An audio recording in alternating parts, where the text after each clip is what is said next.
All right, astrology. This word, at least in terms of Western traditions, conjures up exotic artistic representations of zodiac wheels and golden hair maidens divining tarot cards in some romanticized medieval setting. Or perhaps long bearded wizards clairvoyantly prognosticating key historical events several hundred years before they come to pass. In the modern world, the term may immediately initiate visions of cheesy horoscopes in tabloid newspapers, which appease the lowest common denominator and insinuating the tradition as nothing more than a form of pseudoscience. Yet throughout history, the powers that be at any given timeline have readily employed the services of cutting-edge astrologists to give them an edge over any perceived threats to their power, whether it be in ancient Egypt, China, or the Orient, India, or medieval Europe. Popularized by the Greek mathematician Ptolemy nearly 2 millennia ago, the art form has remained a curious occult science for much of its history, but in the modern times has blossomed into a burgeoning industry that has gone mainstream. I mean, who doesn't know at least their sun sign these days, right? So, we're here to talk about all the wonderful world of astrology, and with me is Adam AstroYogi Sanchez on this 20th episode of High Vibe Tribe TV. We will discuss all things astrological, and welcome to the show, Mr. Sanchez. Mike, thank you so much for having me on. What an incredible introduction. I love that. Thank you, sir. So, Yeah. how are you doing in this shit show we call Planet Earth in 2026? Year of the Chinese astrological fire horse. Yeah, riding these astrological waves for sure. We have actually just in a couple of days the full moon in Sagittarius, which is actually my natal moon sign. So definitely feeling a little bit emo today, but I think it's for good things. This energy has been really crazy. I feel like Oh, a good yeah. theme for today's session would be Pluto and Aquarius and how we're seeing that with the whole high tech landscape and AI and the whole transformation that we're seeing with technological advancements. And we're going to continue to see for the next 18 plus years. Yeah, this is definitely, this year, it's like the brick wall fell on us. That's what it feels like. It's like, oh my God. You know it's going to get a little worse, but you don't know the extent of it until the AI data centers come into the forefront, and then there's like I just watched a video about how extensive it is. It's like they're all freaking over, and they have like I think Nino Rodriguez just reported from El Paso, the Rio Grande is actually dry in springtime because of two data centers down the road in New Mexico, and one of them is Meta, your favorite nemesis that kicked you off the platform in January because you were a bad boy teaching people how to cure themselves with astrological means, and it's like whoa, whoa, we've entered a Terminator movie. So the good side from what I can see, reading the landscape is that there are actually a lot more dissenters than I think the mainstream media would have us believe, right? There are a lot of people who are even in the local communities where those data centers are going up, picketing, complaining, like going to the town halls, informing people of the actual fallout of using this technology so haphazardly and unconsciously. And I think that's the main point I want to talk about as we get into medical astrology and the transits and how that affects a lot of mental health stuff too, which is a big theme I'm seeing throughout these transits as well. We can do it right or we can do it wrong. The tool itself is not necessarily the issue. It's how it's being used. So for example, right, I've been letting a lot of people know about this right around the time actually. So I think there was two reasons why they kicked me off of Meta. One, being yoga's most wanted. Like I feel like I should make up little wanted posters of me in like warrior pose or something. But the other one was talking about all this AI stuff and like actually educating people, informing people of the hazards, the issues, etc. So one of the things I've been trying to get the word out is that there are actually alternatives, right? We don't have to go to hell in a handbasket as if it's inevitable, because that's what the media would have us believe. Oh, this, AI is the future, and if you don't accept it, you're getting left behind, and you're going to be all alone, and humanity is going to become a robot without you. Like, ooh, okay. But But there are ways that we can actually improve upon the situation. So, for example, they could make data centers that weren't extremely harmful to humans, the environment, and all life. But guess what? It's cheaper not to. Is anyone surprised by that? They could build them underground where they naturally cool. Instead, they're using water, polluting water. Da, da, da, da. So aside from using water for each prompt and polluting 2 bottles of water for each prompt, they do both, not just one, but they do both, and polluting the air. You know, people are basically getting hooked into this whole like, oh, I'm not going to deal with humanity. People suck. Let me rely more on machines. Let me have the sex robot. Let me have, you know, the AI boyfriend or whatever. So I don't think we have to go there. I think that's completely optional. I think people think that that's like the only way to use the tool. But for example, a viable alternative source people can use right now, Ecosia, ECOSIA.com. They have a chat. It's not quite as built out as some of the other, you know, AI things, but it's using solar power. It's not polluting the planet every prompt you make, right? Like we can actually choose how we interact with this technology. It's not just Ecosia. We're not just victims to it. Ecosia, like Ecosia.com. Yeah, it's the most green AI. They use solar powered stuff and like I don't know enough about it honestly, but I know that it's definitely the greenest AI out there. I've heard proposals of Elon Musk wanting to do it in outer space as well, which would make more sense. But I would be more for that than polluting the water and the air for sure, right? Absolutely. Like it's like how do we don't have to do the worst common denominator. We can actually do better, but a lot of people don't. They just kind of like accept whatever they're given, and that's just like inevitable. I don't believe that. I don't think that at all. Yeah, that we definitely have a sheeple problem in the planet, where people just like, or maybe it's more of a Pied Piper effect. It's like whoever's in control. I think it's the latter. Yeah, it's because everyone just like believes what they're told. Playing their music, and everybody's like, okay, nobody else is playing music, so we're going to dance to it, or at least they're playing it the loudest. Yeah, and I don't want to be the weird one not dancing to the music or whatever, you know. So I'm just going to go along to get along. Like, so there's okay. Let's talk about Aquarius. Let's talk about Pluto and Aquarius. And the positive side that we're going to see inside of all of this, which I think we're seeing already, right? Again, you just can't look to the media for some kind of hope for the future because they're not going to do a hope that's for humanity. They're going to do a hope for whatever the ruling class. Or even a shred of it, right? To be honest. Or even a shred of humanity? You can't look to the media for even a shred of hope. It's like, it's all about bringing us down, you know?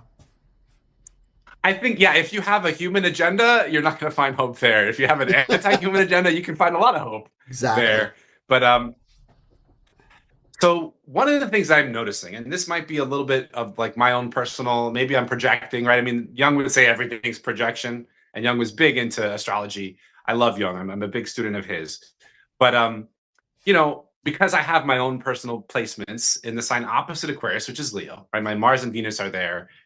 I've been feeling it pretty strongly. I'd be curious to see, you know, if any of your other viewers are into astrology, they know their own charts, if they have any Leo energy, how the Leos, natal sun, moon, whatever placements in their chart might be dealing with this Pluto in Aquarius opposition, right? Because if you have any Leo energy, Pluto in Aquarius is transforming all that Leo energy you have in your chart, right? It's like romance, love, self-expression, creativity, all of that is Leo. And it feels to me like all those things are being slowly and steadily drained out of the dating space, especially if you're doing the popularized modern thing, which is like dating apps, right? Using that technology to try and find that romance. It feels like, to me, and I've had way too much experience on the dating apps, excuse me. I hope to never go back on them again. We'll see what happens. But it's like, it makes it just, you're such a commodity. You're not even a human. And it's all just very robotic. It's all just going through the motions. And there isn't really much humanness inside of all these new technological structures that we're seeming to create. And I think illustrate it pretty well with this point, right? Because again, people might claim, oh yeah, you're anti-technology, or oh, you're just like afraid of progress. No, that's not it at all. That's actually totally a mischaracterization, because it's not necessarily progress just because you're calling it progress. It's like, what's the intent behind this new technology? How is it actually being presented to the public? Because from what I can see, most people don't want AI to the levels that it's being forced down our throat, right? It's not actually a service. It's like already we're feeling kind of enslaved to it. So again, the intention matters entirely. And technology could be used to serve humanity, but instead it's being used to serve the egos of tech bros and their, bottom lines in their wallets. Like, I don't see that actually benefiting anyone except that very small subset who obviously doesn't seem to care about the rest of the larger group, Well, technology in is my opinion. only as good as the spiritual maturity of humanity. And unfortunately, the technology is way up Yeah. here, and the spiritual maturity is, as a collective anyway, is still down here. And yes, it has been growing in recent years, but there's still a lag. The technology is going exponential, and the spiritual maturity is just sort of, inching its way up. So, yeah, at this point, AI, ooh, muy malo. Muy malo.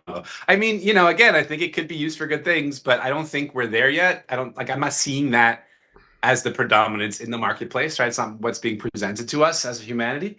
And I think we have so much more power than we give ourselves credit for. It'd be like, I do not have to participate. I do not have to invest my time and energy into this.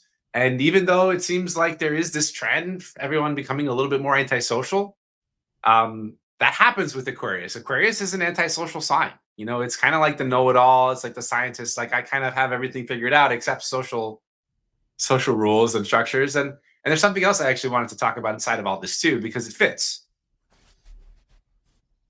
And I was one of the things I was doing with my Facebook account before they booted me off, before the evil AI overlords did anyway. It's not even people anymore. It's all the algorithms and AI bots. But Yeah.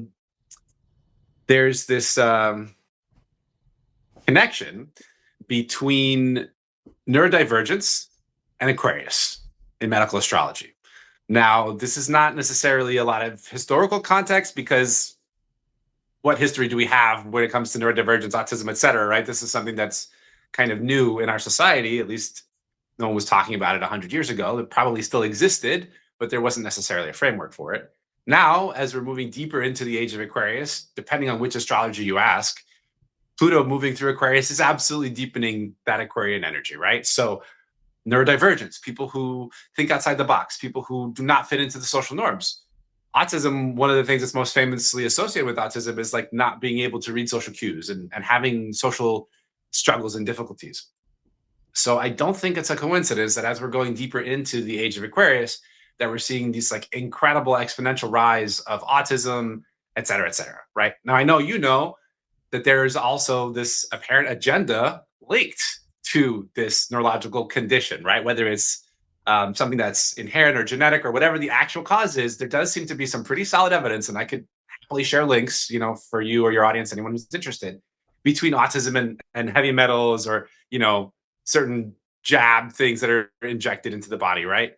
So there's there's this large trend to an increase of neurodivergence, and it connects clearly in astrology to the sign of Aquarius. So for people who have a lot of Aquarius in their chart, whether they're actually autistic or not, maybe they have some ADHD, maybe they have something. There's also something that a lot of people don't know about, I didn't know myself, that high IQ is also considered to be neurodivergent. You mean seeing through their bullshit? Because that's one way to put it. It's just thinking out of the box, I think, is a really simplistic but broadly accurate frame to use, because that's something that's very Aquarian, right? It's like not looking at things across the beaten path. And so being able to see things in a new light, that's kind of where the genius comes in, because you're like, oh, I never looked at it that way, right? Seeing things in a new dimension, then you can access more power, whatever. This is all Aquarian. So there is this strong, also antisocial vibe, whether people are artistic or not autistic. I think there's also, and this is more of like a personal hypothesis, I don't really have any data to suggest this yet. I haven't looked for it, but I'd be curious to hear like anecdotal evidence from other people if they share this experience. But it seems to me like the technology itself is also driving the autistic neurological system. Like, it's kind of, the technology is making people more antisocial. Certainly another thing that a lot of people don't realize is that neurodivergence, autism as well, that whole spectrum, and narcissism also present very similarly. So we know that social media is making people more narcissistic, But what people don't realize is the strong overlaps between narcissistic behaviors and neurodivergence, and that you can present as narcissistic, but actually be autistic and not necessarily have pathological narcissistic issues. It could be neurological issues from the autism spectrum situation, right? So I'm not sure exactly if this is coming off in a clear or beneficial way to your audience, but there's just this trend that I'm seeing that I wanted to address today with going off the beaten path, and where we consider astrology and Aquarius and how Aquarius rules electricity in the nervous system. It's just kind of like this whole new frontier that we're embarking upon in this Aquarian age isn't even the space frontier. It's the mind, and how we actually use the mind or don't, or have it used for us or against us, etc. Like, this seems to be the main event. Wow. Yes, totally agree. One thing I've noticed that is contributing to keeping people in their own separate boxes is now they have the ability with AI to instantly generate personalized ads that are just more subtly tailored towards your whatever they've been monitoring, whatever you've been feeding into this beast since the internet age, and the profile that they have on you, all the stuff you put on Facebook and all that, and they can actually modify different ads for different people. And if you go to somebody else's house and just watch them go to Facebook, you'll see that similar ads and all this kind of stuff are actually appearing in a slightly different form to feed their ego and their delusions or fantasies or whatever. So it's like, wow, it's very brilliant how this is all playing out on the evil side, but wow. It's kind of scary too for those who aren't paying attention to this stuff.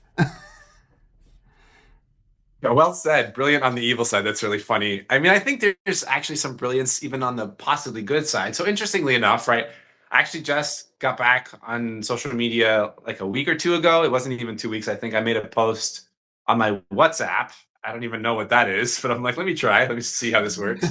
And then I made a post to TikTok. And after that, I was like engaging with TikTok a little bit more. I'd barely been on it since they booted me off of Meta in January. And I was aware how specifically it was reading my mind, because I'd seen this before. This was not news to me. And for everyone who doubts it, I'm not here to convince anybody. In my experience, it's very clear. I don't need to be debating this any further. Years ago, this was very clear. But now for me, what was very strange was to the level of which the mind reading was happening, because there was no reason. Like, okay, the way I had experienced the mind reading on Meta, mostly Facebook, maybe a little bit Instagram, was I would think something, and maybe, the next 10, 15 minutes or even a couple of hours, I'd go back on and I'd see an ad for that thing, right? So, okay. Yeah. But what was really strange about this situation with TikTok was that the ads that it was showing me were for something that I hadn't thought about in weeks. And it was so specific. Like, for instance, right? I moved into this new place. I'm living back in New York since I came back from 3 years in Asia.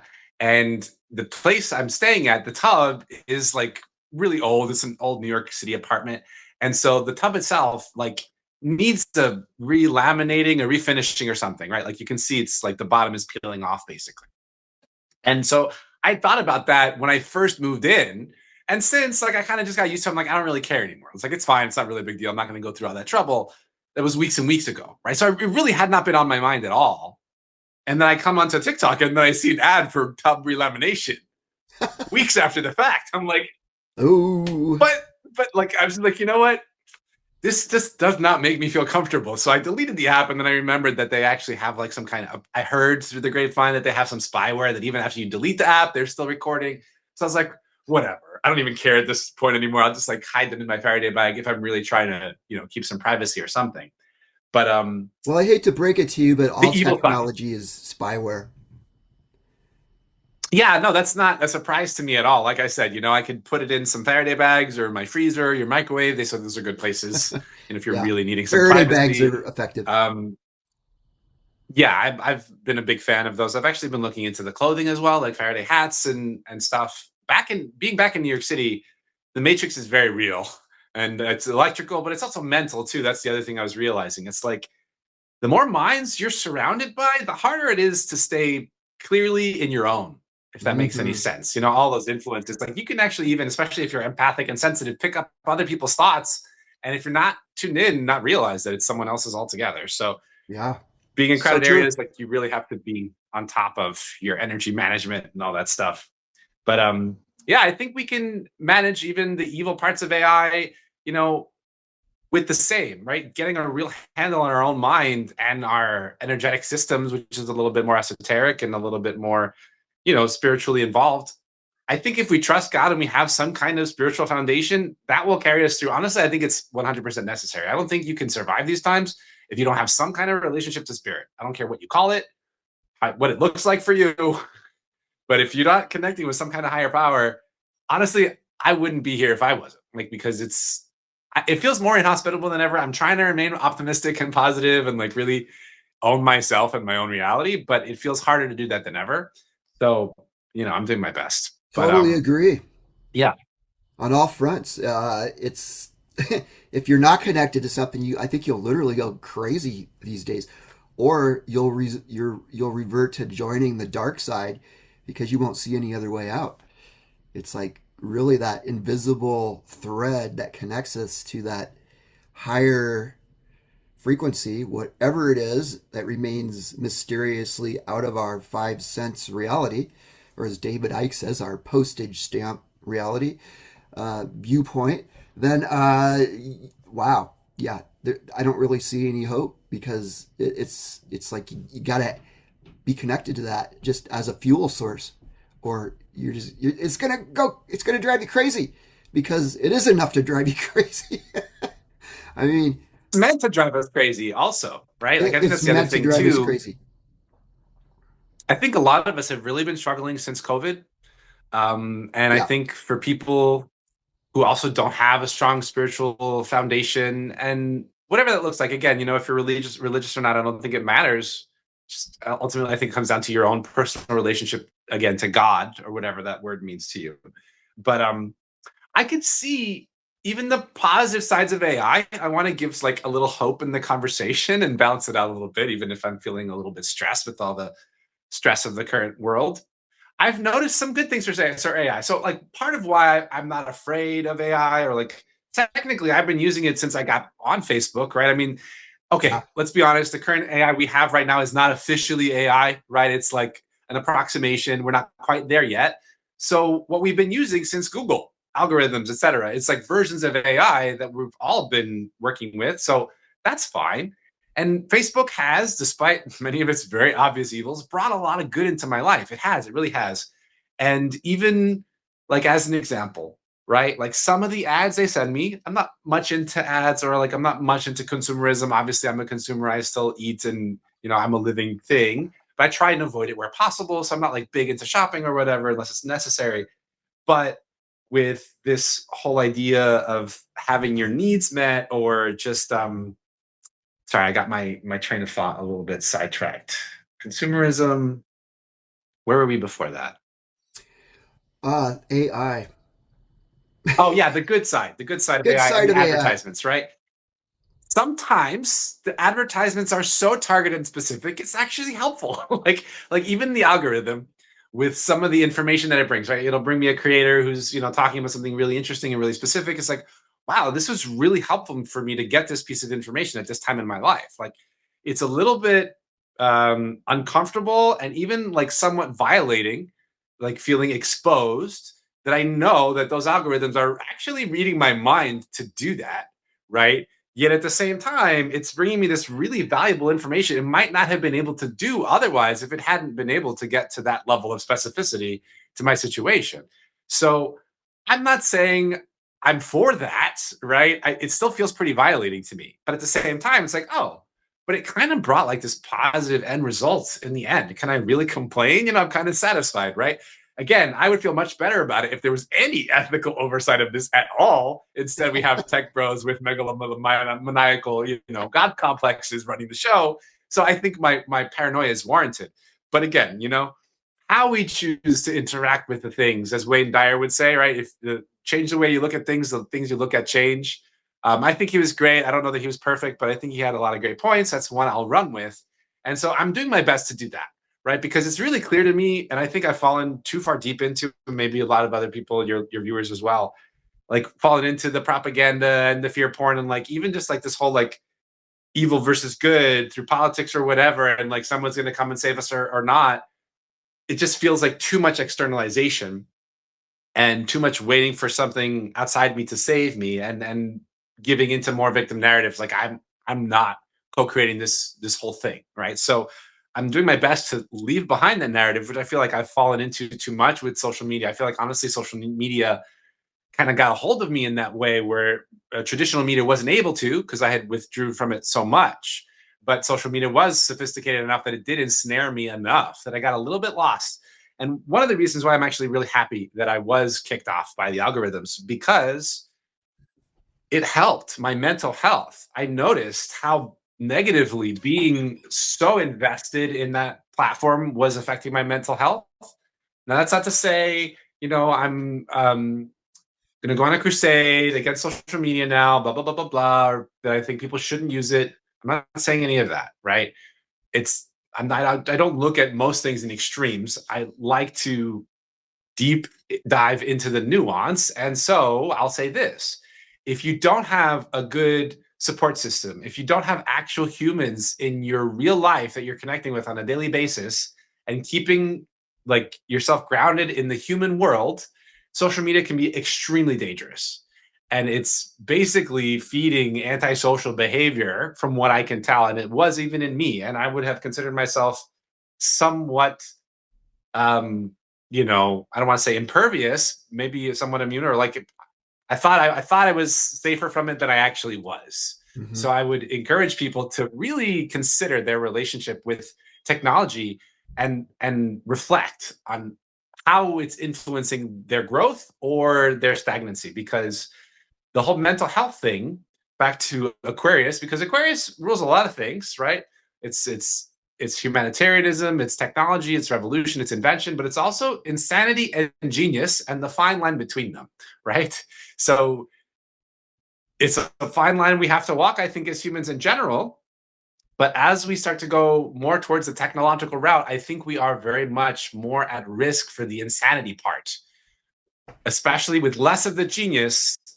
The more unconsciously we do it, the more we take it for granted that it's just something good without any cost or long-term consequences.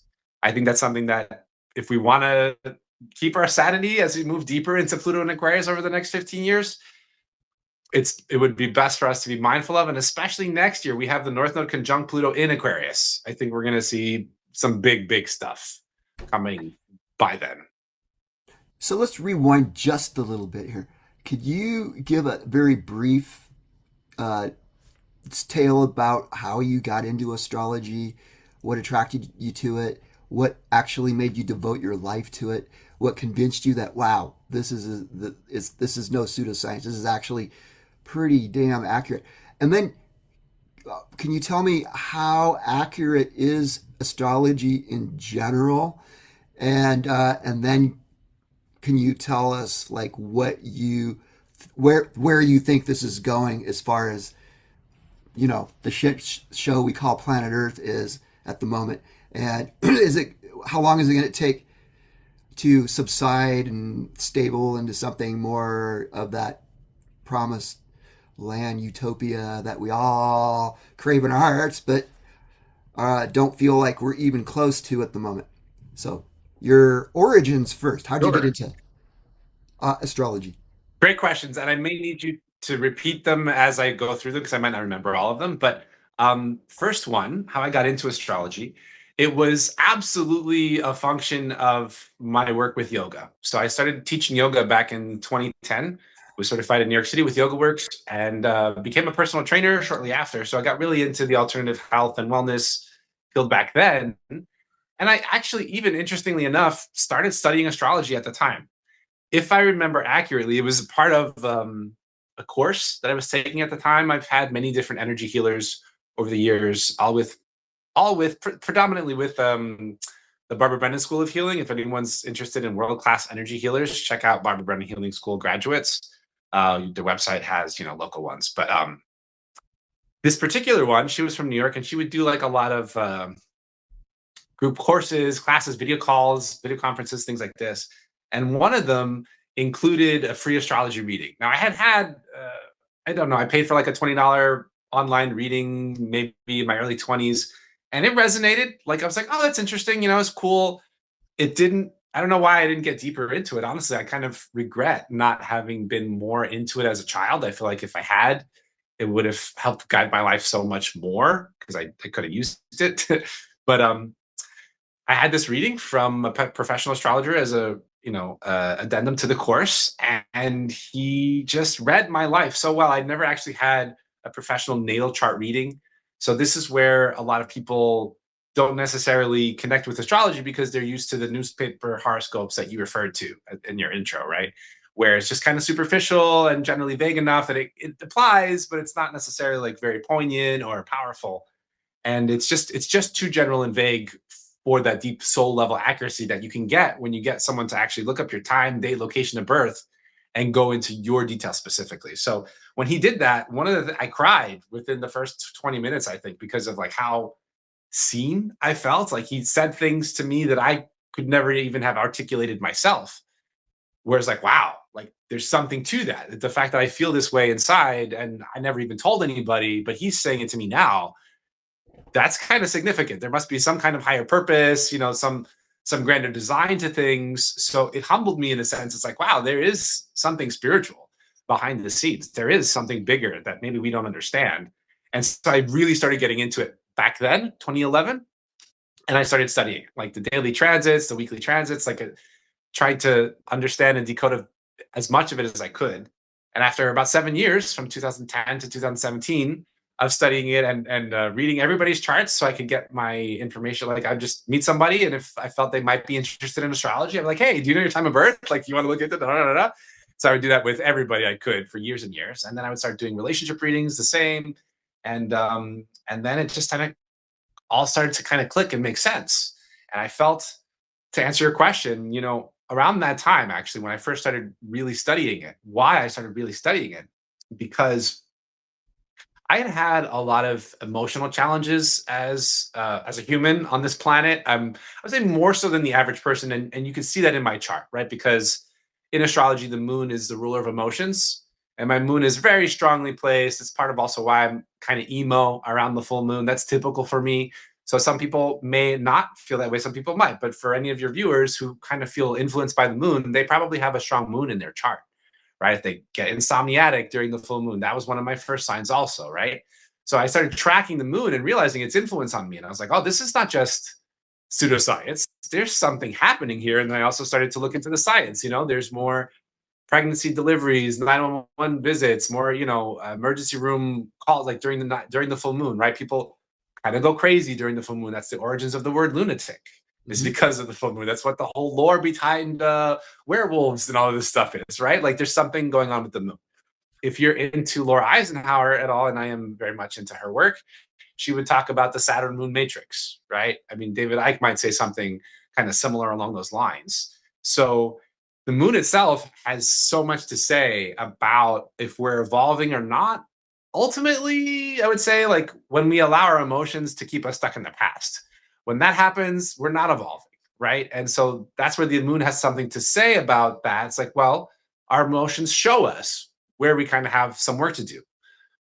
This is more complicated than that, but that's an oversimplified thing. And yeah, I'll give you an example. So this is a great story. I don't tell it too often, but this was back in 2010, might have been 2010, might have been actually been 2013. I don't remember exactly, but anyone who's watching who's into astrology could just look it up. It was right around the time of the Uranus-Pluto square. And so, I mean, that's a long arc, right? It can take 3 years for those outer planets to go through that square. But it was during one of those squares when they were perfecting. I think it was the middle one or the latter one. And I was feeling really insomniatic. So I had a feeling that something was going on with the moon. So I'm like, all right, so I look at the charts and I'm like, yeah, there it is. The moon is not only there like full, but it was conjunct Uranus as well. And so I'm like, huh, okay. I wasn't surprised because Uranus is the ruler of Aquarius. Part of why I have so much Aquarian energy in my chart is because the moon is conjunct Uranus in my chart, right? So I have a lot of that naturally insomniatic, whatever, whatever. Well, I was really feeling that energy, which makes sense, right? Because it's kind of part of me naturally. And I didn't have any tech. I was lying in bed trying to go to sleep, being a responsible adult because I had work early in the morning, but I couldn't fall asleep. And I was hearing, like some people think, oh, it's like spiritual, whatever, the tinnitus ringing in the ear. I'm not going to go and speculate what it was, but I could hear it. It was very, very obvious. And what's really interesting is that I could hear it from a source, right? Like it was coming almost localized from a particular direction. And I was like, I thought I was imagining it. I'm like, am I going crazy? What is this? And I'm like, no, I could kind of hear it. It's like coming from over there, right? So I pointed to this direction. I was like, all right, I actually went and downloaded the app to make sure. I downloaded one of those sky maps where it can tell you where the planets are. And so I looked, and right exactly where I had just been pointing, there was Uranus conjunct the fucking moon. Yeah. So you have a direct connection. I could have pointed anywhere. The odds of that happening are impossible. So no, I have a personal connection, and some of it's really problematic, like erratic emotions, right? Because Uranus and Aquarius are considered to be erratic or unpredictable, chaotic also. So my emotions can be unpredictable. I can be moody, whatever, right? There's good sides to it too. I can move on. I can let go of my emotions. It's just like be free of them. Uranus also brings freedom and liberation. So it's a mixed bag for sure. But it's interesting to see, and own that I am actually that connected to them that I could feel that energy and be able to pinpoint it. I mean, I don't know. I think people must think I'm crazy when I tell these stories sometimes, but it's what happens. So it is what it is. Sounds like you're just in tune with forces of the universe that most people just casually ignore. I think anyone probably could be. Yeah, I definitely seem to have a high sensitivity enough that I can perceive them. I think that any sensitive person could if they wanted to, and people could probably even develop those sensitivities if they cared to. But for whatever reason, here I am. So I think I answered maybe 2 of your questions. I don't know if I got all of them. What, you kind of answered the second one, like how accurate is astrology? Like I've always looked at it, like it's one of those things I haven't studied very in depth, but I've always wanted to, and I still want to, and I still hope to, but I still haven't. But I have had people give me astrological readings and been equally amazed at the amount of detail of how they kind of just turn over a rock and see things that there's no way they could have known, right? So there's obviously a lot that is accurate. So I've kind of taken all of it as kind of, astrology is like, if you are totally unaware of it, it's kind of like your default setting. You are kind of it's like a template of the universe that you become. It's your default setting of how you're going to act and bungle around and you're basically a puppet on these energetic strings. And learning about astrology and learning about yourself on these deeper levels is actually the way to liberation and how you can free yourself from those forces that are pretty much just like controlling you like a remote control dummy. And that's how you can attain a sense of spiritual sovereignty, is by actually learning how to yield and wield these forces yourself by understanding this stuff and then acting accordingly to how these natal charts and all this, your sun sign and your moon sign and the million other signs that go it gets to the point though where it's like, oh my god, does every little speck in the universe affect me? Is there like a piece of dust like a trillion miles out in space that is affecting me? It's like, how sovereign are we? It's kind of crazy. And then it's like, what's up with Pluto? Is like, it's like, is it a planet? Is it not a planet? But, and it really doesn't matter because it's still the same celestial body that is. But I noticed that most astrologers only traditionally, like in the Western sense, I don't know anything about Chinese or Indian astrology. I would imagine there's some overlap. But they tend to just do the same traditional 9 planets.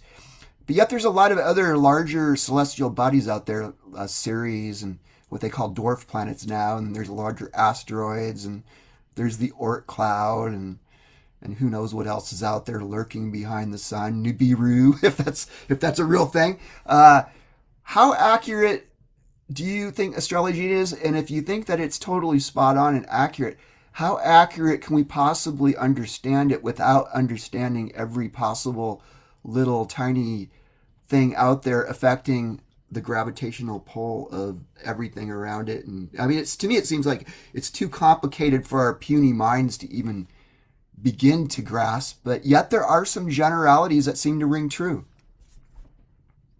Hope that wasn't too much of a long-winded question, but it's okay. I got the essence of it, and I love the question. I love the inquiry because it's a really great question, and I think it's the kinds of questions that an earnest seeker or student of astrology begins to ask when they move along that path, because it's a natural question. It's like, how does this even work?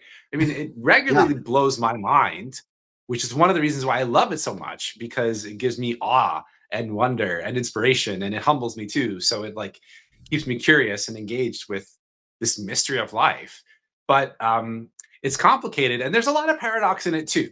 You know, as you might expect, when we're dealing with any sort of like universal truth, there's paradox. So the bottom line is, the paradox is, we do have free will, and there is a large degree of planning that seems to have gone into our lifetimes before we incarnated here. And so the astrology chart represents the large portion of those predestined decisions, if you will. So it's kind of like that old dichotomy. Well, is it fate? Is it destiny? It's a bit of both and more, right? It's a combination in between, and it's even beyond what our conscious mind can fully grasp. And that's part of your point. It's like, it's literally infinite. And that's one of the things I absolutely adore about astrology. Whereas, like, if you're going to take academia, right? Because I was big into that. I was 3.9 GPA in college. I was pre-med. I was ready to become a psychiatrist, right? I wanted to go down that route. But they have a really hard time with these kinds of inquiries, because there's this sense of pride almost around dissecting and categorizing the universe and presuming that we understand it completely and that there's nothing left to fill in. There's no more details. Yeah, we understand this thing. Whereas in astrology, if you have that mindset, you're totally deluding yourself. And any competent astrologer would know that that's impossible, because it's literally infinite. It's a sheer magnitude of information, and the fact that it's constantly changing and never exactly repeats twice in the same way, you know, for like 240,000 years or something, right? So there's this just massive data set where it's like, how can you decode it in a way where it's meaningful?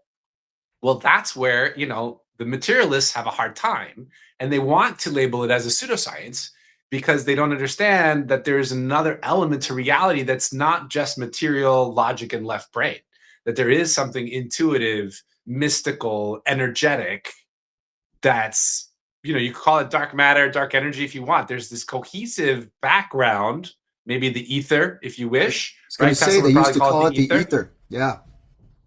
Right.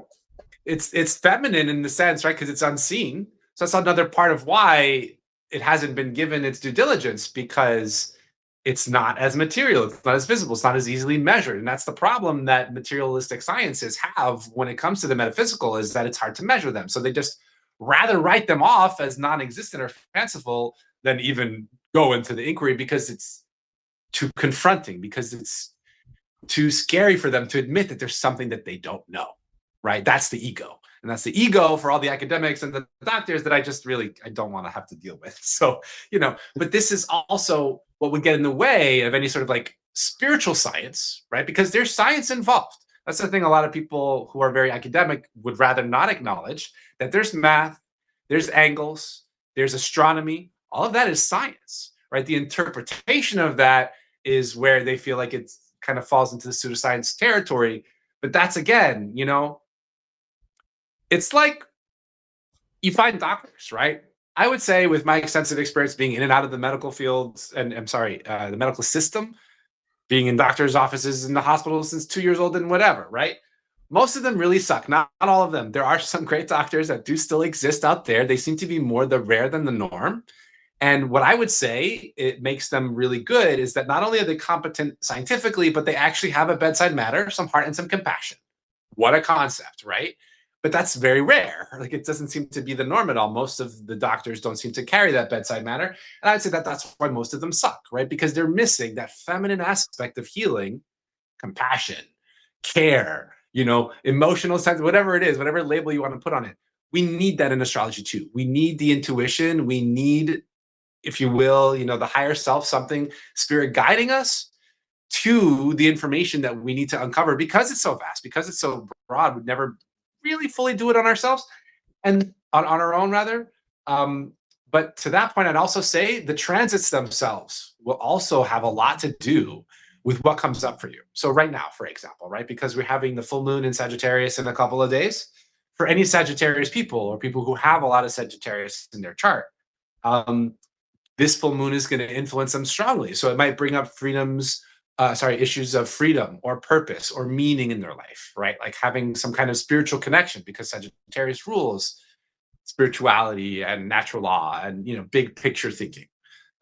So there would be something that shows up. So like, for instance, with my clients, whenever I do astrology readings, it will always show what's going on in their life right now with what's happening in the transits. And it also connects to my own life too, right? It's all connected. So astrology shows us, it gives us tools and framework and a language to understand how everything is connected. Our work in interpreting that is to see how, right? How and why and where. And if you know the basics of astrology, you'll be able to decode those things. So generally, it's extremely accurate. You would need some degree of competency to have higher degrees of accuracy, right? So the more competent, the more accurate, I would say. And, a lot of it really is because there was something that we planned for before we came. You'd have to probably buy into the idea of multiple lives and past lives. And astrology is very clear on this. Astrology does say we have this. That's what the nodes of the moon refer to. So, some people's beliefs can get in the way of that. The original Bible actually included past lives for anyone who might be curious to look into that information. But lots of ancient traditions were pretty clear that we do actually have multiple lifetimes to work through our soul's evolution. And as you mentioned before, I love that simile of the puppet strings. We try to untangle ourselves from the puppet strings. Wise astrologers would say that our natal chart is what we came here to evolve beyond. So I would agree with that in the sense it's like the cards we were dealt. It's up to us to choose how to play the hand, right? So we still have some free will in how we're choosing to move the pieces around the board, but we kind of chose beforehand what we wanted to work with to learn particular lessons. And that's one of the best things that we can use the astrology for, right? So I can give some examples. For myself, one of the things I have to work on in this lifetime, and you can see this in your own chart if you look with the nodes of the moon, right? I've mentioned that already. My south node is in Sagittarius. My north node is in Gemini. So I have a lot of past life karma with Sagittarius, and I'm leaning more towards and learning more about Gemini, my north node, right? So I have to, with that axis, make less assumptions that I know something, Sagittarius, because Sagittarius kind of thinks it knows everything, tends to. And then instead ask questions, which is Gemini, right? The beginner's mind who wants to learn and be educated. So this is a big lesson for me, and it's a lifetime lesson. I still have to regularly work on that. And for people who are dealing with whatever, look to their nodal axis, and you'll start to see, think of the shadow signs of whatever that sign is that has your south node, and you can start to let go of some of those shadows as you develop the virtues of the north node. And that's one of the best ways we can use astrology. It will accurately support our soul's evolution in that way. Now, it can even accurately predict your marriage, your kids, money, timing for things. Then it gets into the question of, well, how much is my free will versus how much is just timing? And that's a very good philosophical question too. I think it's a really timeless question to ask if you're studying astrology. Wow, you just brought up something that I never really considered. The ability to read your past lives through astrology. Can you literally find, maybe not exactly who you are specifically with a name and a birth certificate and all that kind of stuff, but at least what era a particular past life was, what the karma that you have to work on from that particular incarnation and how it has transferred through one life to the other, you can actually navigate that? Absolutely. Yeah. I mean, it's where it gets really mind blowing and kind of trippy, I was going to right? say, Actually, whoa, man. I, I gave an impromptu reading to this Gen Z friend, really more like a friend of a friend. I mean, well, a daughter of a friend, I should say. It's almost like a family member, but I've been friends with their family for a long time. And I gave her an astrology reading just out of the blue, you know. She's like, "Wow, you're like a wizard. What is this? Like, how didn't you know all these things?" So I'm like, "It's the astrology. You know, it speaks for itself." But there are ways. One of the most obvious way in the natal chart is with the South Node, because it directly speaks to our past lives, right? If you're looking in Vedic astrology, they call that K2, or the tail of the dragon. And so there are other places, though, we can also see in our charts things carried over from past lives. And that's with our retrogrades. Any retrograde planet or asteroid will help to further illuminate the past life story, as well as Saturn and the 12th house. You might even say some Neptune placements as well, since Neptune is connected to the 12th house. But Saturn and the 12th house are very explicitly related to karma in astrology, both Western and Vedic. So, I mean, the Vedic, it might change a little bit based on the house. But when you look to those places where you're like dealing with karma, right? And I personally don't have problems with the word karma, but it seems like a lot of people kind of interpret it as only a negative thing. And that's where I'll take some problems with that word. Karma basically just means cause and effect, right? So if we're looking at it from an astrological perspective, let's say you have Mercury retrograde, like I do, or Venus retrograde, like I do, or Mars retrograde. I don't have that one, but any of the personal planets retrograde, especially, it has more karma. The outer planets, if they're retrograde, it's a little bit less personal, but there's still some karma there. Whenever those planets are retrograde, it means that the energy of that planet is not quite so strong for us, that we have to work through some of those planetary lessons in a more personal way, invest a little bit more time and energy with it. So like I've had to do a lot of work on my relationships and money, because Venus also rules money. And with Mercury, my Mercury retrograde, I've had to do a lot of work on communications, right? Like I've had to work extra just to be understood as maybe someone who has a Mercury that's not retrograde would have to work, right? So for me, where I see that look up, I would say the nitty gritty nuance and the details, you would want to supplement that inquiry with something like past life regression work or hypnosis, because then you're going to have a personal experience with like really, really vivid detail that can help fill in some of those gaps. Because, like, for instance, right, like a lot of people like to think that they've had some kind of past life with royalty.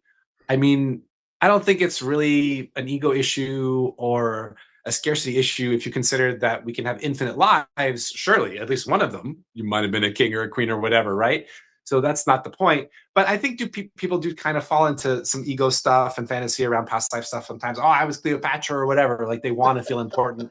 Maybe they were, maybe they weren't. That's not so much my point. Is that it's really nuanced and subtle, and you kind of want to fill in some of those gaps with some personal work. But if you did have some past life royalty situation, astrology would illuminate that by showing some sort of past life, one of those signatures I mentioned, the retrogrades, 12th house or whatever, of Leo, right? Because Leo rules royalty, regality, nobility, all that stuff, right? So let's say your South Node was in Leo. Yeah, you probably had one or more than one past lives having to deal with that kind of social responsibility, right? So the charts can give us some general and even some specific stuff. Like, okay, like if you have Venus retrograde, you probably also have some karma with the feminine, right?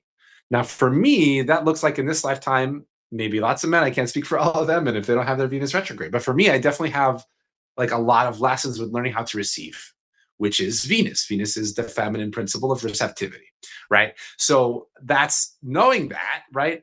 Okay, so a little bit more specific detail. This is actually something I read, so I didn't know, or I didn't have this information prior, but once I did, it really made a big difference. So not only is my Venus retrograde, but she's retrograde in the sign of Leo, as I might have mentioned, right? So something that I read that was quite specifically accurate, and I still have to work with it. And even though I know now it's better for me, it's still something I have to watch out for. Is that with a Venus retrograde in Leo, it's very likely that I will be loyal, Leo, to the wrong people. Retrograde, it's like wrong, like making a mistake. So I've had to learn that. Like I'm committed to the wrong people more times than I care to count. And so now I check myself. I was like, am I giving loyalty to something that really doesn't deserve my loyalty? Is this loyalty coming too quickly? Should I be a little bit more hesitant and not so free giving with that loyalty? Like, and that's how I've learned and like avoided some pitfalls by having that data, right? So I would say, like anything, it you get out of it what you put into it, but the potential is literally infinite. So I guess that conjures up the wonder of where does actual culpability lie? So many people are like, oh, it's Mercury retrograde's fault. That's the big one these days. It's like everything is Mercury retrograde. It's like, oh, I give up because it's Mercury retrograde. There's nothing I can do. I'm totally helpless. And it's like, but yet these things are dictating reality to a certain extent. It's like, is it our culpability that we don't take control and do take measures to counteract those what I call default settings, or is it just sometimes, or is it really Mercury's fault? I mean, is Mercury like a naughty planet that deserves to be in in a planet jail or something? I appreciate your sense of humor, Mike, and your line of questioning. So I think you probably already know what I'm going to say, which is that we always have agency. So there is an influence, and that's the important relationship, or the important context for that relationship, I think, is that there's an influence, right? But at the end of the day, we still have free will. We still choose how much we're going to be influenced, whether we're influenced or not, So I like to use the simile of rain. It's like when you have bad weather, like you want to know that it's going to be raining out. So you take an umbrella or you leave a few extra minutes early so that you don't get stuck in traffic, right?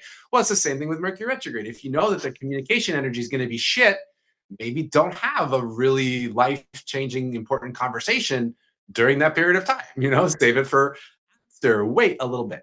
So the biggest issue that I find with that sort of thing, in general, I think as a species, as a society, and as a humanity, I think we have really been trained and taught to sacrifice our agency at every single turn. I think that's why people kind of find it easy to give up their agency in relationship to the stars, because we're so primed for that.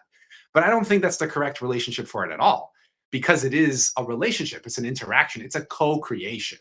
So they're going to have their say, but we still have our say too. I'm going to say, I'm not going to go try and sunbathing at the beach when it's raining. So I'm not going to push myself to travel during a Mercury retrograde if I can avoid it, right? So it just comes down to natural setting and working with the energies or working against them. So with the yin versus the yang, or the retrograde versus the prograde, because that's what it is, right? So just a little bit of the astro basics for some of for viewers who might not be familiar with what's actually happening with the retrograde.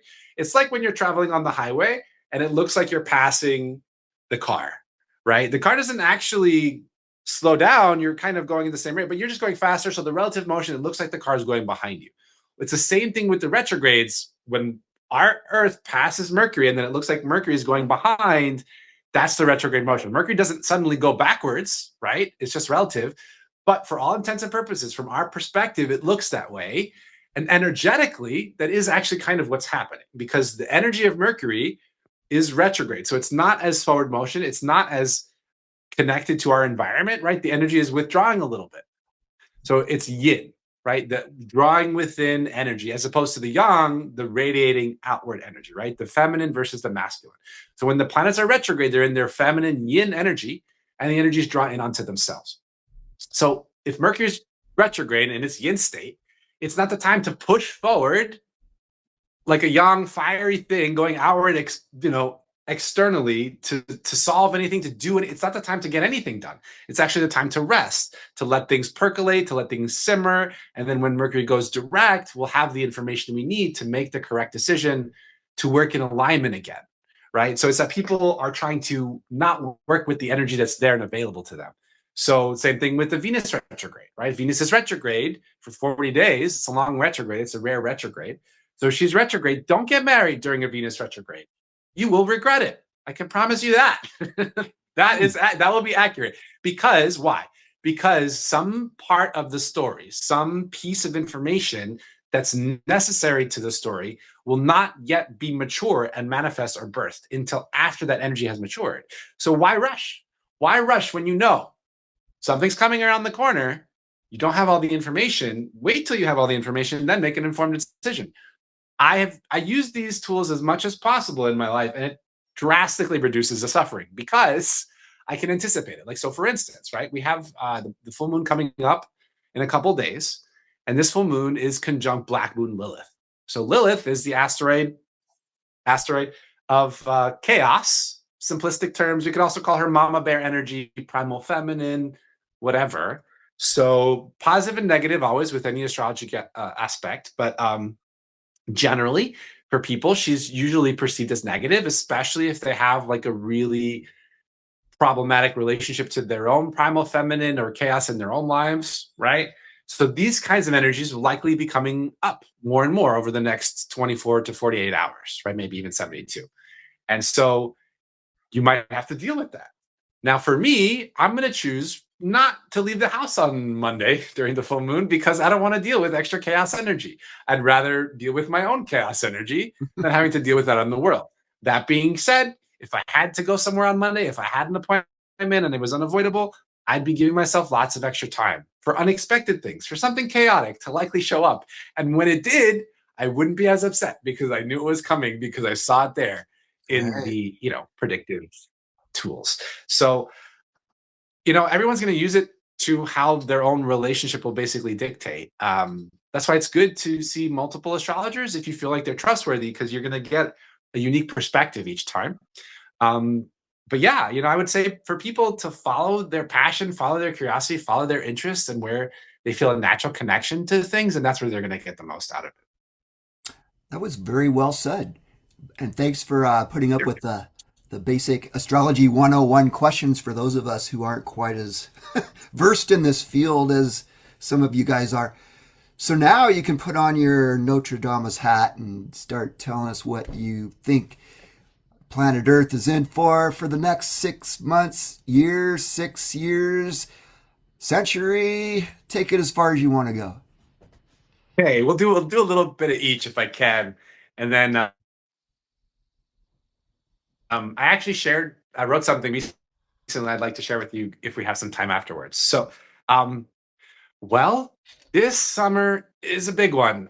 We already had some big shifts recently with Saturn going into Aries and then Neptune going into Aries and then Uranus going into Gemini. And they did that last year, but then they retrograded back into the previous signs, and now they've come back again into those newer signs, and they're going to stay there. So they're not retrograding back. So they're there for the next several years. Saturn's going to be in Aries for 2.5 years. Neptune will be in Aries for 14 years. And then we have Uranus in Gemini for the next 7 years. So that already is a lot. It was no surprise to me at all, despite the fact that I was hoping for better. And I, as an astrologer, I feel this weird responsibility to do the Nostradamus thing to warn people prophetically beforehand that things are coming. And I don't know that that's actually a responsibility I want to take on, or that it even makes any difference. So, I'm fine that I didn't mention anything, but I saw the stuff with the war coming because Saturn was going into Aries. Aries is the sign of war. I mean, come on, it's not like some big secret if you're an astrologer, right? So, and then also Neptune going into Aries too. The last time Neptune went into Aries, we had the Civil War. So there were astrologers who were already, elucidating that potentiality. The good news I think we have is Uranus in Gemini. Gemini is the sign of truth along with Sagittarius. Gemini is also the sign of lies. Gemini and Sagittarius both can be very dualistic and mutable. They are in that way mutable. But Uranus is the revolutionary, the liberator, and also, with Aquarius in its connection, a lover of truth and how truth and freedom kind of go hand in hand, right? So I think with Uranus moving through the sign of Gemini, we're going to see massive disclosure continuing over the next 7 years. I think that's just ramping up. Honestly, I think we're just getting started. And that makes me both excited and scared because excited because, yeah, I love truth, but scared because of the mental health factor of society, and the decline of that we've seen since 2020 with all the social engineering of that and the mental health issues of that, which have not been addressed. People have been basically traumatized from 2020, and most have just been kind of left flailing since, trying to like, okay, go figure out life. Here's AI, maybe that'll help. It's like, no, not really. Actually, maybe that's why they gave us the AI after the fact, because they knew we'd be more primed to be antisocial and acquiesce to something that's subhuman. It's not even really that great of a conversationalist. It just tells you how right you are all the time. I need more than that in a relationship personally, but hey, that's just me.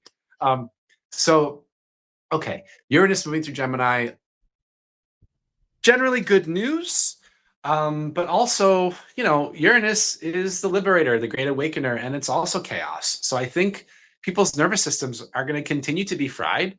I think we're going to have to continue to deal with or contend with mental health issues. I don't see that getting any better, sadly. I don't see the trend going in the right direction for that. I'd love to do more of my work to help people with that, but I'm just one person. There's like millions and millions and millions of people where, for me, I'm just trying to like not get lost in that and get picked up in that, to where like it starts to erode at my own sanity, because then I wouldn't be able to help anybody. So I think we have to really guard our mental health in the years ahead. I think that's going to be a huge thing.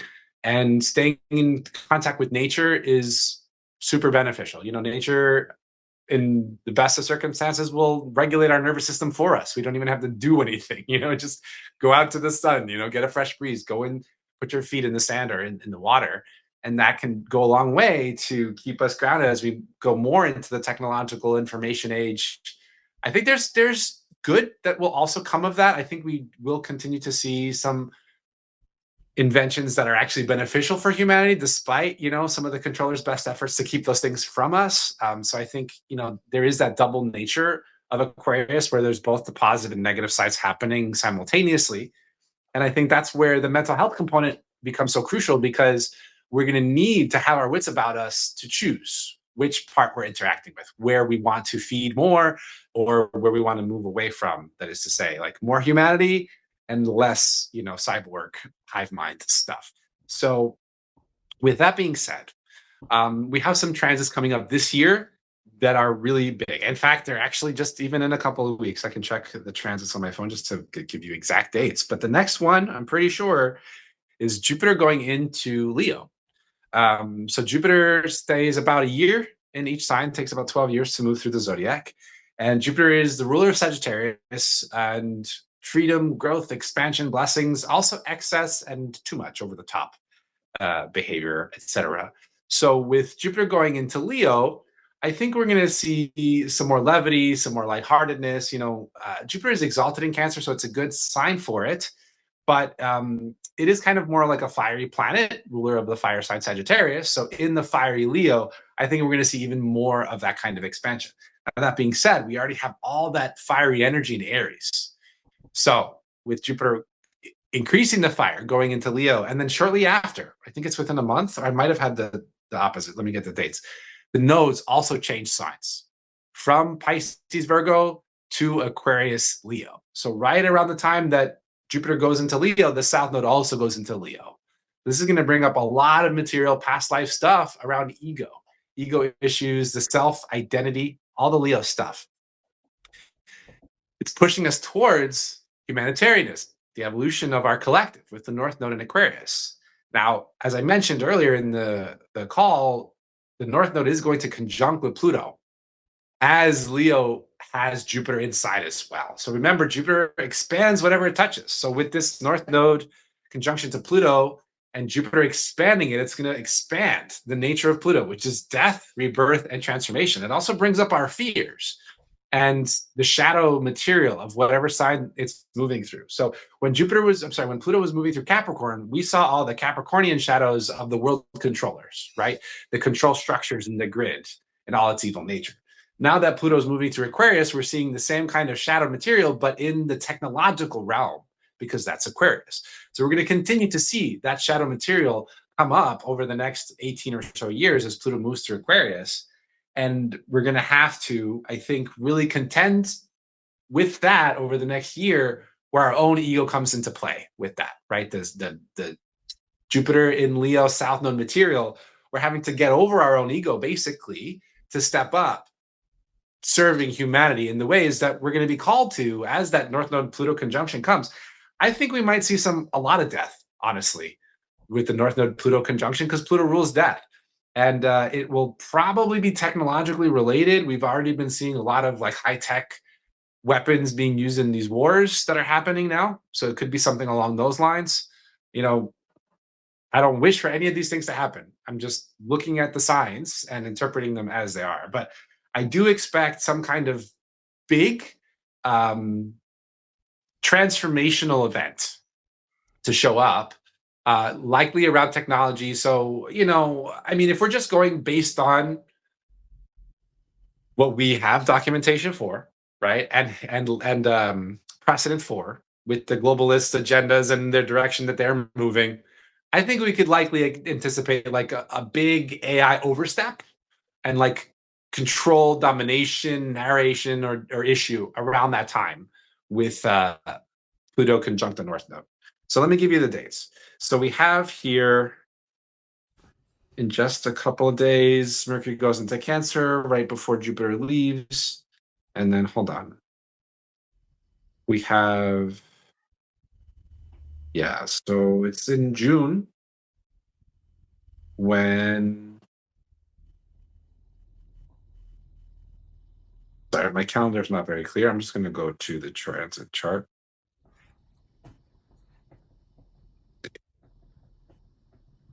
Okay, so yeah, I think it's the nodes first, but they're right around the same time. It's quite remarkable, actually. Okay, so no, it's Jupiter first.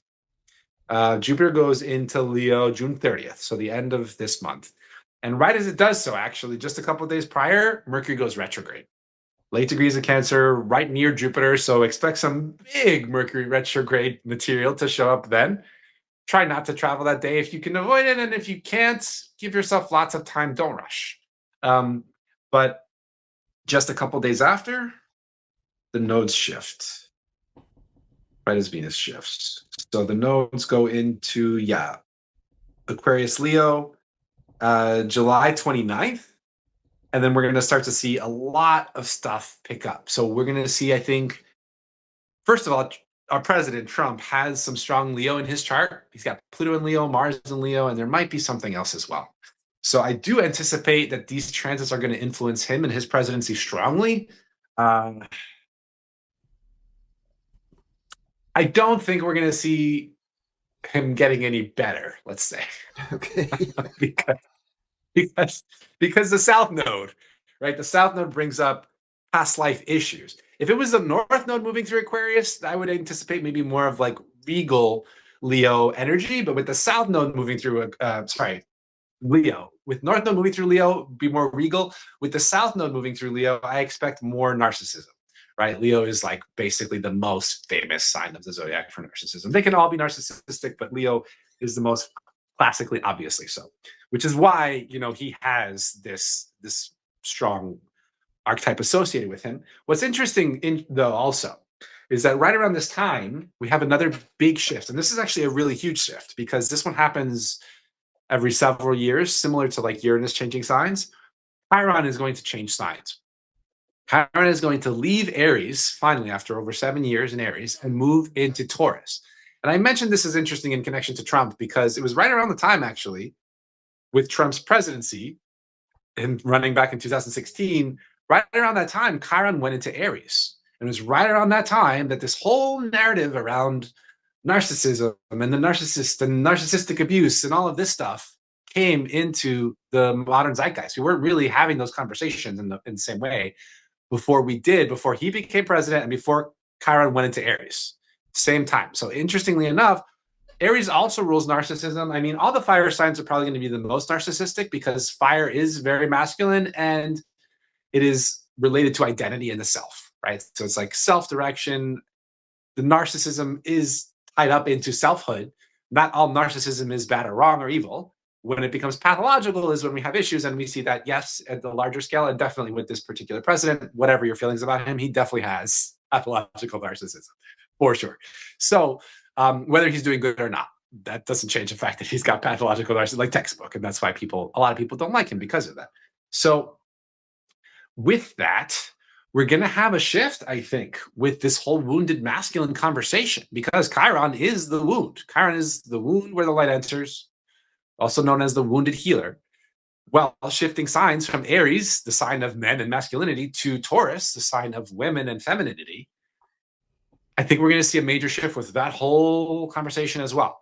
Chiron won't be done. Chiron will retrograde back into Aries a little bit after it goes into Taurus. But it's a big shift. It's a big shift, and it's going to also change, this whole masculine feminine dynamic, the battle of the sexes, and that whole wounded warrior masculine archetype. I think it's going to shift. I think we're going to see that move over to the feminine now, where the feminine, I think, has been very powered, and even to the point of replacing the abuser, right? Like the feminine has kind of like empowered itself so much that now it's abusing men in some cases, not all, but some, which is what happens with the abused becoming the abuser. I mean, it's tale as old as time, so no surprise there. But I think we're going to see that shift. I think we're going to see that dynamic shift with Chiron moving into Taurus. I think men are going to start to feel a little bit less beaten down and less weakened and less wounded, a little bit more healed, and maybe even start to come into contact with their own feminine. I really pray for that, because regardless of your sexuality, we all have emotions. That's the feminine side of us. And a lot of men are really disconnected to that part of themselves. And I'd say even women nowadays too. Like, it's even spread to a lot of women now because they have become so masculinized. So everybody needs to have a healthy relationship to their emotion, no matter their gender. And I think that's a huge part of the way forward that the systems and social engineering have worked to disconnect us from, because emotions are spiritual. That's an integral cornerstone of our spirituality, is to have an emotional landscape and to be able to navigate it through that. So with this transits coming up, I think we're going to see a lot of that. I think people might become less emotional. Honestly, I think Aquarius is very anti-emotion. It's probably the least emotional sign of the zodiac, next to Capricorn. And yeah, people are going to want to intellectualize life moving forward, just like technology is great, and kind of give into the lie that it's easier to not be human. It's easier to not feel. It's easier to upload my mind to a computer somewhere and disconnect from these difficult emotions, that they're only difficult because we haven't been taught how to be human and have emotions and feel them. Instead, we've been taught how to be robots, and this is kind of where we're at. So I think we're going to see more of these kinds of trends over the next few years, and little longer arc, Pluto moving through the signs. Pluto will leave Aquarius in about 17, 18 years and go into Pisces. So we're going to have about, almost 20 years of Pluto in Pisces. And I think that's when the spiritual shit is really going to hit the fan. I think Pluto moving through Aquarius is going to test our humanity, in the sense of there's going to just be so much weird, crazy, like mad scientist kind of shit that's just going to be rolling out over the next 18 years. It's going to test people's placement of like, how do I feel about this? How do I feel about, cloning, about people building babies just so they can harvest their organs, like all this high-tech science that really confronts our humanity. How do I feel about all that? People are going to have to deal with that for 18 years. Wasn't and at the end of that 18 years, we're going to... Isn't that already going but on? It's just going to... 100%, but it's only going to become exponentially more so over the next 18 years. So if you think it's challenging now, just wait till after this is done. Like, it's a totally new landscape, right? So then Pluto's going to be in Pisces, and we're going to have kind of like a spiritual crisis, right? We're having like a technological crisis with Pluto moving through Aquarius. Pluto in Pisces is going to bring us a spiritual crisis. And maybe that's where the whole like holy war really kicks off. I don't know. I'm kind of thinking that they're behind schedule with all their social engineering stuff. I don't think they're anywhere as close as they wanted to be. So I think we actually have a lot more hope, in the sense that there's a little bit more time for us to contend with all the things that we have to contend to. Now, where I feel it's a little bit more daunting is that we actually have to, as a collective, spiritually evolve a lot to be able to deal with what's ahead, that it's not easy to confront what we're being confronted with, and that we actually have to take it a little bit more seriously and not just numb out and check out and give up like it doesn't matter, that that our lives do matter, and we do have an influence, and we do have power. And that's why they've gone through such great lengths to convince us otherwise. So true. Wow. I was hoping for like a rosy, everything's going to be okay type of scenario. But Okay, I guess so that's let not. me let me preface that. I guess that's not the Let me preface lifetime that we by saying, signed up for, though, right? I want to say this. I want to say this. So I think that where we show up on that spectrum of some of the things that I said, and many of that might not happen. I feel like some of it likely will, but we still have sovereign agency and where we want to show up in that reality. And this is the other thing, like the best thing that we can do, the 100% best thing, I'm more convinced of this than ever, especially after my recent social media brainwashing and deprogramming, is to evolve ourselves, to not get so invested and caught up in changing the world, and to better our own lives and individual self, and then the people that we love in our circle and our sphere and our community, etc. That's the most impact that we have. And that's also why we have been so ensnared to be in the digital space, because it kind of almost, in a way, especially with the algorithmic control, we didn't have as much algorithmic control in the beginning. It was a little bit more organic reach. But now that we have all this algorithmic control, it's like we're just corralled into digital spaces so that we're not actually getting any sort of physical material advancement in our lives or improvement. It's all just almost like mental masturbation, where I'm like, yeah, I'm a digital warrior, but it doesn't actually have a physical impact in the world. And that, I think, is the missing piece. That's not to say that we have to eschew and completely, forego social media altogether. But if we're using it as a replacement for the real world, it's not going to work. If we're using it to supplement the real world, that's where it has all the power that it can have. So I think we can absolutely make our own lives amazing, regardless of all this shit. The potential is here now more than ever before. The problem is the static and the noise is also louder and stronger than ever before. So, to basically sum it up, tools are good. They can be good. It's how you use them. And everything is a tool. Literally. 100%. I'm a tool sometimes too. What can I say? Can you touch on this? Is totally not related to the future predictions, but can you just touch a little bit upon what's the difference between the astrological systems of China, India, Iran, Persia? How significantly different are they? And the Western, Great of question. course. I don't know too much about Persian astrology, but I do know that they have one of like the oldest, and it's kind of right there with the Vedic, and even predating Hellenistic. So I can say this: they're all valid and they're all accurate, and they're all unique and distinct. So they each have kind of like their own special vantage point or superpower. Um, so, okay, a little bit of the basics. So, Vedic astrology is the oldest. Vedic civilization is one of the oldest in recorded history. So, they have like a lot of ancient wisdom that, a lot of other places are just catching up.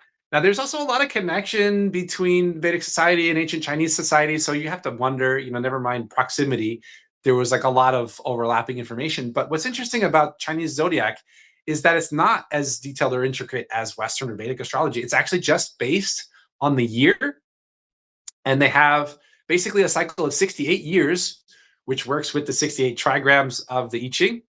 And so their zodiac is the 68-year cycle, and that's what they're looking at. But they're not looking at the signs or the planets or any of those kinds of things. Their whole sign system is also different, related to animals. So it's a different system, but it further illuminates the other systems, right? It's complementary, because we have this year, for instance, right, the year of the fire horse. And so we have 12 animals, but 5 elements, and they're, recycling, but they're all unique. So they become 64, I think it's 64 unique, years, basically, right? And they're each going to tell you something specific about that year and its energy. So with the year of the fire horse, fire is active, it's, fast moving, and horses are too. So we have a lot of fast moving energy this year, and the fire horse tells us that. We wouldn't find that in any other zodiacal system, right? With Vedic and Western, I can speak a lot about, because I'm learning Vedic as well. I'm trained in Western since 2010 and 17, but I've basically been learning Vedic very slowly since like 2018. And Even in Vedic astrology, they have like over 200 different kinds. And I just spent almost, over three Wow. years in Asia and India. And, I found out that, of course, each of those 200 different schools of Vedic astrology each think that they're only the right one, that they have the only inside track, the supreme arbiter of truth on the thing. And that's just the spiritual ego. The spiritual ego loves to believe it, that it has the only access to truth. So, watch out for that. Whenever anyone says that, it's usually not a sign that they do. I mean, you never know. Trying to be careful with always and never, but usually. But regardless, with the Vedic and Western, the basic difference between them is the way that they look at the zodiac. So with Vedic astrology, they're looking at it from what's called sidereal or sidereal vantage point, which is basically like the more updated version of the current zodiac. So the constellations shift. They're moving a little bit, the universe is expanding, right? So the constellations don't stay the same all the time either. Even those are moving and living. So from ancient Western astrology, they were looking at a different zodiac than we look at now. And the system is a little bit different. So if you're comparing Vedic and Western astrology, the difference is actually 23 degrees of the zodiac. So for instance, in my Western chart, my sun is in Virgo, but in my Vedic chart, my sun is in Leo, right? The zodiac basically shifts backwards 23 degrees. So whatever placements you have gets shifted backwards in the zodiac by 23 degrees. That's true for the ascendant as well. So that's the main difference with Vedic versus Western, but there's some other smaller differences as well. Like Vedic is really big into the lunar mansions. I would say in general, Vedic is actually better at predictive astrology than Western is. But that also depends on the kind of Western astrology you're using, because there are also many different kinds of Western. So for instance, there's something called zodiacal releasing, which is a Western technique, Ptolemy related, and they use really accurate predictive astrology techniques that are very similar to Vedic astrology, right? So there's a lot of overlap. There's more in common than there is different at the end of the day.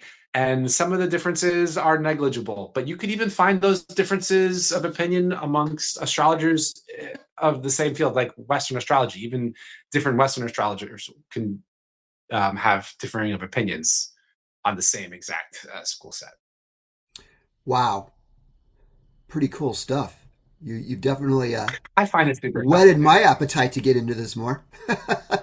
So we're coming up Well, on the 90-minute mark. When I look at your website, it looks like you have a bunch of services.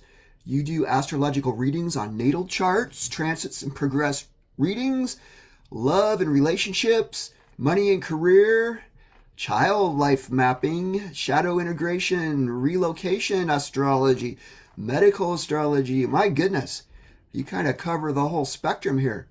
Uh, Allopathic trauma recovery. That one is a biggie, I'm sure. Health freedom coaching. Wow, that's some cool stuff. Do you do your readings online primarily? yes, primarily online. I have done some like events in person, parties and things like this, where people come and just like do face to face.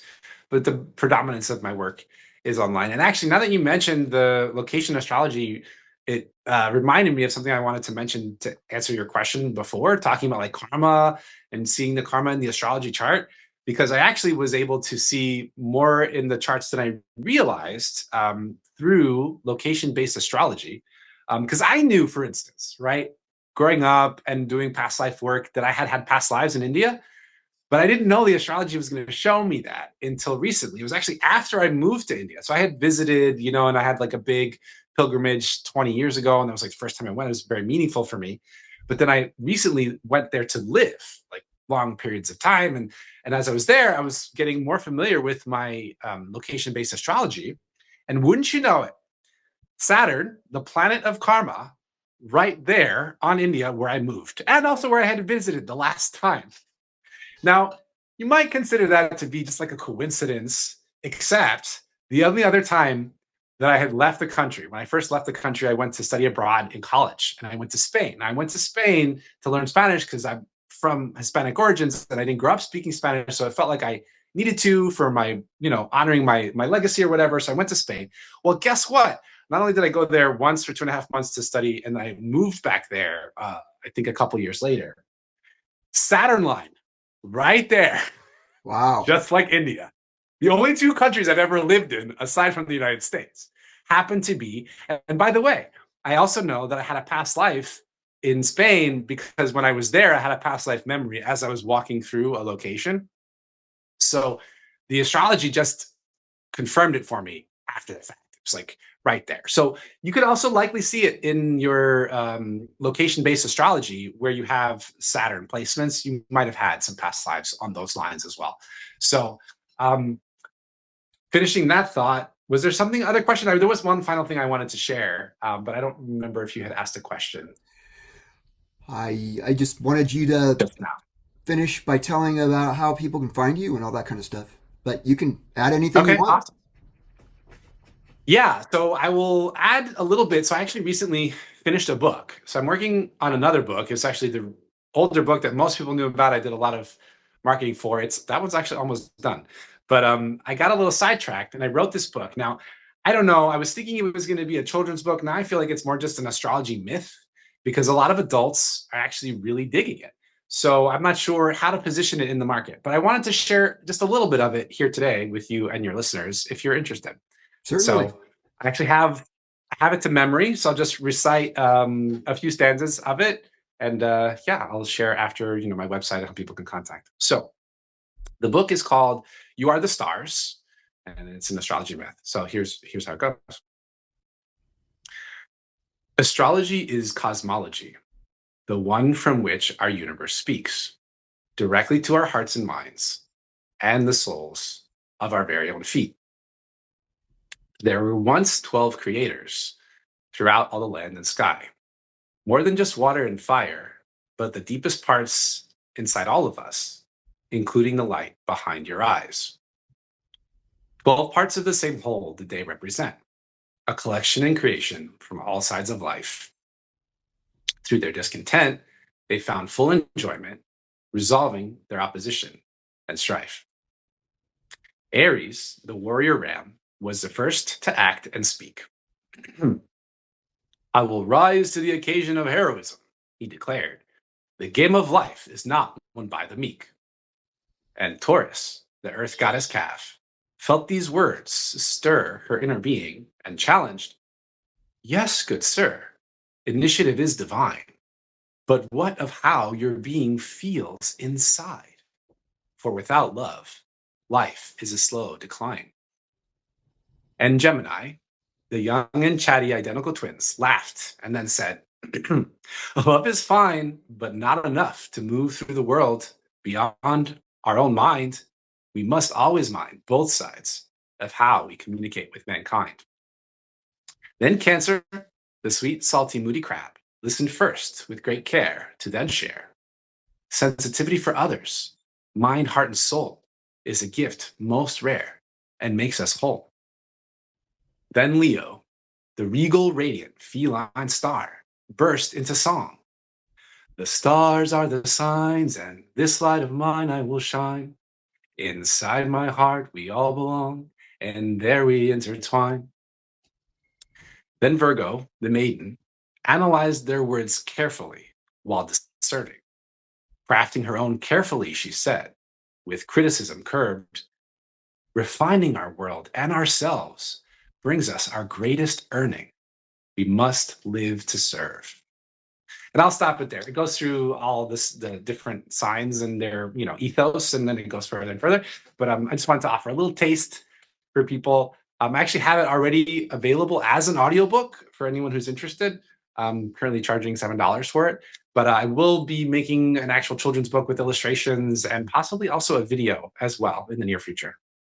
Wow, that is cool. You've gone from astro yogi to astro poet. Great job. I'll take it. Thank you. Thank you. I hope everyone likes the work. It's really like I did write it for children because I wanted, like I mentioned, like if I had had astrology at a younger age, I feel like my life would have benefited so much.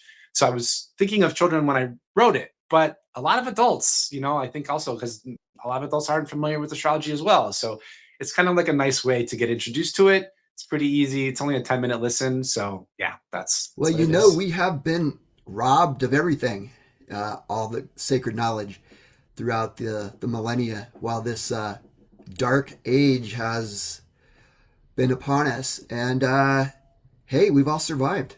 We're here. We're coming out the other end. Miracle, isn't it? It's It's a like a miracle. It freaking truly is. miracle. And even though it's feeling a little messy, hey, we're still having this conversation here with on our computers. No gunshots over our heads. Nothing traumatic. So we try to keep this in perspective. And but wow, what an amazing conversation. You really know how to articulate this stuff uh, quite well. I thank you for all that.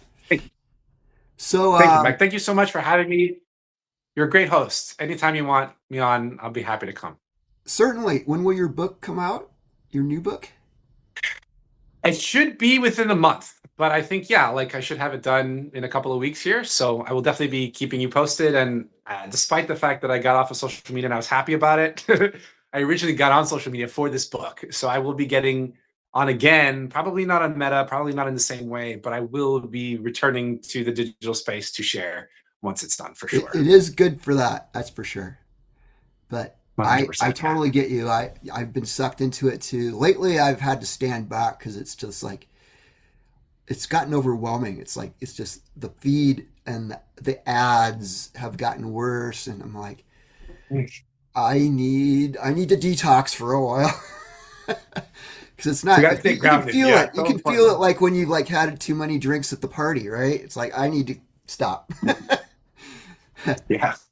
That's So, well, hey, Adam AstroYogi Sanchez, thank you so much for being on the show. Yeah, thank you so much again for having me, Mike. And you guys, any of your viewers can find me on my website, www.astromedyoga.com, astromedyoga.com. You can also text me at 646-544-0156, probably the fastest way to get a hold. But you can always see more of my work or, more interesting data on the website.